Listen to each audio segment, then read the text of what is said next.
પોરબંદરના શ્રી સ્વામિનારાયણ મુખ્ય મંદિરના ઉપક્રમે માંગલ્ય હોલમાં ભવ્ય શાકોત્સવનું આયોજન કરવામાં આવ્યું હતું। આ કાર્યક્રમની સાથે દિવ્ય સત્સંગ સભા તથા કીર્તન ભક્તિનું પણ આયોજન કરવામાં આવ્યું હતું।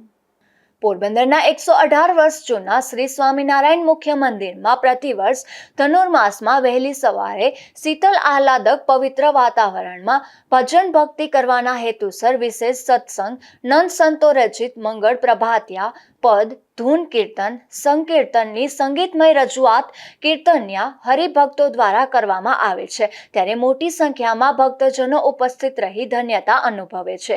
શ્રી સ્વામિનારાયણ સંપ્રદાયના જેતપુર ધામના મહંત સદગુરુ નીલકંઠ ચરણદાસજીની પ્રેરણા તથા આજ્ઞાથી મંદિરના ઉપક્રમે મંદિરના ટ્રસ્ટી મુક્ત સેવક નિર્માના શેઠ ધીરેનભાઈ અનંતરાય કામદાર પરિવારના મુખ્ય યજમાન પદે તથા સ્વાભાવિક હરિભક્ત ભાઈ બહેનોના પૂર્ણ સહયોગથી મંદિરના ઉપક્રમે ભવ્ય શાકોત્સવ દિવ્ય સત્સંગ સભા તથા સંગીતમય કીર્તન ભક્તિનું આયોજન થયું હતું।